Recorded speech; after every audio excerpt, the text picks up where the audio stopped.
بما انك اتفاجأت لما عرفت ان عملة بولندا الزلوتي مش اليورو مع انها تبع الاتحاد الاوروبي وجوه منطقة الشنجن، فانت لازم تعرف ان دول كتير كده من الاخر الاتحاد الاوروبي له 31 عملة مختلفة. يعني سويسرا عملتها الفرنك السويسري، والتشيك والدنمارك والنرويج عملتهم اسمها الكورونا، ده غير ان في دول بتستخدم عملة اسمها ليو بس مش ميسي. ومع ذلك هتلاقي النصاب لسه غبي وبيعاملك على انك اجنبي وبيقول لك عقد عمل ب 3000 يورو في بولندا. طب ازاي؟ ما علينا، المهم ان انا جاي دلوقتي اوريك طريقة التقديم في الجامعات عملي وبالاسعار. صلوا على النبي. دلوقتي احنا هنشرح طريقة التقديم في الجامعات البولندية من خلال موقع study.gov.pl. بس الأول لازم تبقى عارف إن الجامعات في بولندا خاص وحكومي والاتنين بفلوس، وممكن تلاقي جامعة حكومية أغلى من جامعة خاصة. طب إيه الفرق بينهم؟ الفرق إن الجامعات الحكومية شروطها أصعب بس قدام السفارة معتمدة أكتر، بمعنى إن أنت لو معاك قبول جامعي في جامعة حكومية ورحت تقدم على الفيزا دراسة في السفارة بيكون فرصة القبول أكتر. طب معنى كده إنك لو قدمت على جامعة خاصة وخدت قبول جامعي ورحت عملت مقابلة السفارة هتاخد رفض؟ لا مش شرط. كده كده لو انت مظبط ورقك ومقدم في جامعة خاصة ان شاء الله تاخد قبول، بس اهم حاجة تكون الجامعة تصنيفها كويس. طب يلا نخش على الموقع سوا ونجرب. اكتب كده في البحث study.gov.pl. هيظهر لك في الموقع 3 خانات، خانة هتختار منها التخصص، وخانة هتختار منها ان انت عايز تدرس بكالوريوس ولا دراسات عليا، وخانة هتختار منها اللغة.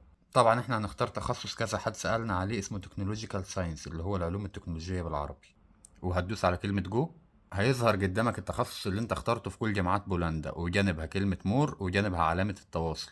هتدوس على مور هيظهر لك سعر الدراسة والتخصص ده كام ترم بالظبط واسم الجامعة. فانت هنا قدامك حاجة من الاتنين، يا اما تدوس على علامة التواصل وتبعت ايميل للجامعة، او انك تاخد اسم الجامعة دي نفسه وتبحث على الموقع بتاعها. حتى لو كتبت اسم الجامعة بالعربي هيظهر لك الموقع الاصلي بتاعها، وساعتها بتدخل على موقع الجامعة بتلاقي قدامك السعر للأوروبيين والسعر للأجانب اللي هو احنا يعني، ورسوم تقديم الملف وهكذا. معظم تقديم الجامعات هيبدأ من نص 4 لحد نص شهر 7. لو جامعة حكومي طالبة شهادة لغة هيطلبوا منك شهادة الايلتس في الانجليزي وهيطلبوا منك شهادة الثانوية، وفي بعض التخصصات بيطلبوا منك إفادة إن شهادتك دي تأهلك إنك تدخل كلية في بلدك. الشهادات دي بتترجمها وبترفعها لهم سكان، وبعد كده بتستنى رد الجامعة وبتاخد إن شاء الله قبول جامعي، وبعدين تدخل على موقع السفارة البولندية وتطلب ميعاد وتكتب السبب انك انت مقدم على فيزا دراسة، وتروح تعمل مقابلة السفارة. الطبيعي انك مقدم انك تدرس في جامعة بالانجليزي، فانت هتعمل المقابلة في السفارة بالانجليزي. ناس كتير بتسأل ايه هي اسئلة السفارة. هي اسئلة عادية، اشمعنى اخترت التخصص ده واشمعنى عايز تدرسه في بولندا وهكذا. طبعا اجاباتك في المقابلة لازم تكون منطقية، بس الرفض والقبول بيكون بناء على ورقك في الاغلب. يعني مثلا لو انت مقدم في جامعة ضعيفة بره فنسبة القبول بتبقى ضعيفة، لان هم في الاغلب بيشكوا ان ده مش واحد رايح يدرس. اما لو انت مقدم في جامعة كويسة وحاطط في حسابك البنكي مبلغ يكفيك سنة مثلا مصاريف وسكن ومصاريف الجامعة خلال السنة، فان شاء الله يبقى في قبول. وفي حالة الرفض على فكرة في تظلم، والرفض بيجيك بأسباب. يعني أي رفض لأي فيزا من السفارة بيديك أسباب الرفض، أنت بترد على نفس الأسباب تاني وتعمل تظلم. زي ما انتوا شايفين في التخصص ده الجامعة ب 3000 يورو، وشوف تحت جامعات ب 1000 ونص وجامعات ب 2000 يورو. والناس اللي سألت على دراسة الطب والتمريض موجود التخصصات دي وأسعارها موجودة قدامكم في الموقع. بس أنا أعرف واحد صاحبي بيدرس طب هنا، بيدرس في السنة بحوالي 50,000 زلوتي، يعني حوالي 12,000 دولار.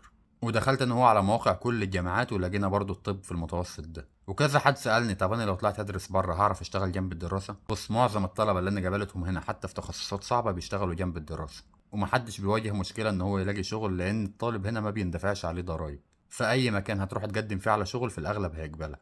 ده غير ان الطالب هنا بيدفع نص تذكرة دايما في القطر بقى، في الاتوبيس، في اي مواصلة. ارخص التخصصات اللي شفتها على الموقع هنا ادارة الاعمال بحوالي 1500 يورو تقريبا. وبالنسبة للسكن لو جامعي بتعرف تكلفته وتفاصيله من الجامعة اللي انت بتحجز فيها.